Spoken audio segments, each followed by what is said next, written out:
Adilabad municipal పట్టణ పరిధిలో వందలాది కోట్ల వివిధ అభివృద్ధి కార్యక్రమాలని శంకుస్థాపన చేయడం కోసం వచ్చేసినటువంటి మన రాష్ట్ర ముఖ్యమంత్రి వర్యులు గౌరవనీయులు రేవంత్ రెడ్డి గారికి, మన ఇన్ఛార్జ్ మంత్రివర్యులు గౌరవనీయులు కృష్ణారావు గారికి, మరో జిల్లా మంత్రివర్యులు గౌరవ పెద్దలు వివేక్ వెంకటస్వామి గారికి, స్థానిక శాసనసభ్యులు అనేకమైనటువంటి అభివృద్ధి కార్యక్రమాలు ఆదిలాబాద్ కోసం అడిగినటువంటి సోదరులు స్థానిక శాసనసభ్యులు పాయల శంకర్ గారు, పక్క నియోజకవర్గ శాసనసభ్యులు సోదరులు విడమ బొజ్జు గారికి,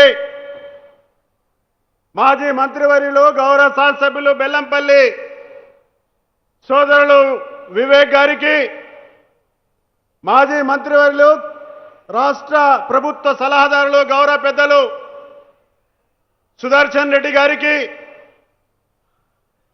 మా జిల్లాలో ఉన్నటువంటి అతిరథ మహాకులు అందరికీ, వేదికమైనటువంటి గౌరవ పెద్దలకి, సోదరులకి, సోదరిమణులకి, అధికారులకి, పాత్రికేయులకి అందరికీ నా యొక్క హృదయపూర్వక నమస్కారాలు తెలియజేస్తా ఉన్నాను. నేను సమస్యల విషయంలో వెళ్ళను. ముఖ్యమంత్రి గారు శంకర్ గారు అన్నీ అడిగారు. 2 సంవత్సరాలు మీరు పూర్తి చేస్తున్నందుకు ముఖ్యమంత్రిగా మీకు శుభాకాంక్షలు అర్పిస్తా ఉన్నాను.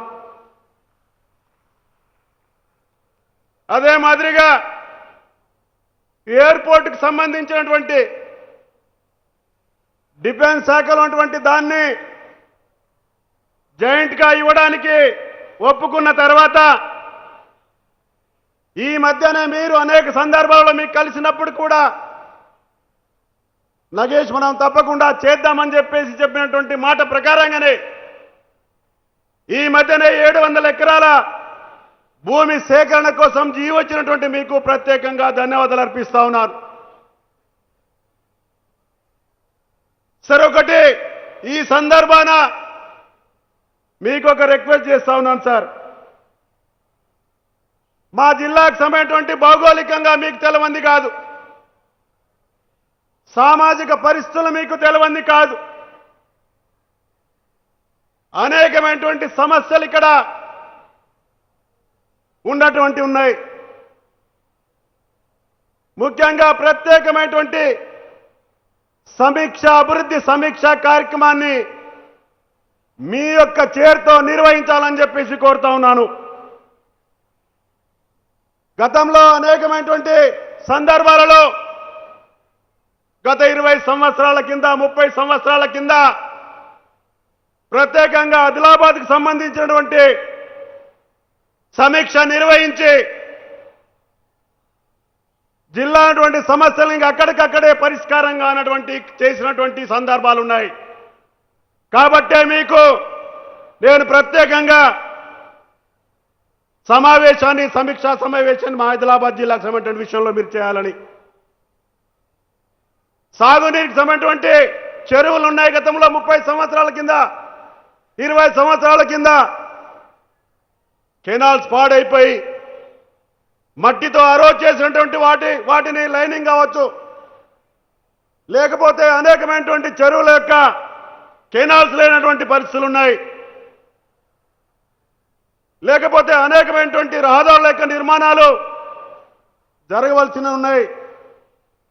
విద్యా విషయమైనటువంటి పాఠశాలల యొక్క పరిస్థితులు ఆ విధంగానే ఉన్నాయి.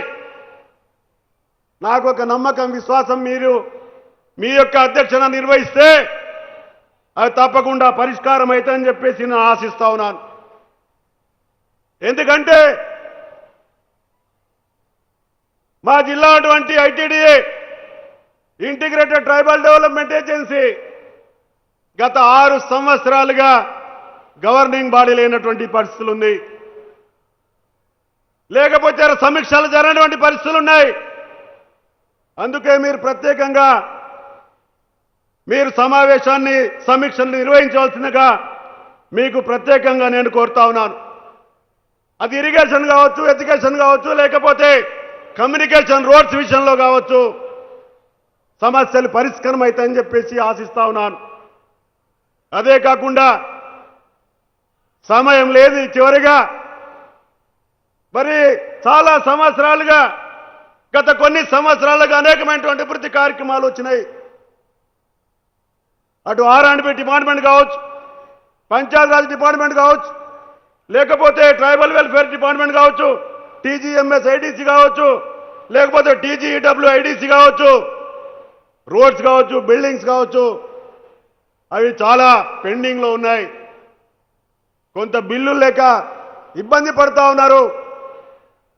వేరే జిల్లాలు ఏ విధంగా ఇచ్చినా మాకు ఇబ్బంది లేదు. మా జిల్లాకు కూడా కొంత కేటాయించి ఆ పనుల యొక్క పురోగతికి మీరు సహకరిస్తారని చెప్పేసి ఆశిస్తా ఉన్నారు.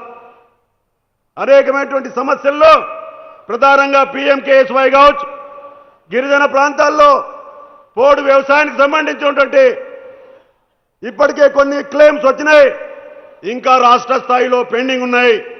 ఈ సమస్యలన్నీ పరిష్కారం అవుతాయనే ఉద్దేశంతో మాకు ప్రత్యేకంగా అధికారులతోటి మా అందరితోటి ఒక ప్రత్యేకమైనటువంటి సమావేశాన్ని ఏర్పాటు చేసుకొని ఈ సమస్యల పరిష్కారం కోసం మీరు చేస్తారని చెప్పేసి ఆశిస్తూ మీకు ప్రత్యేకమైనటువంటి ధన్యవాదాలు అర్పిస్తూ సెలవు తీసుకుంటున్నాను.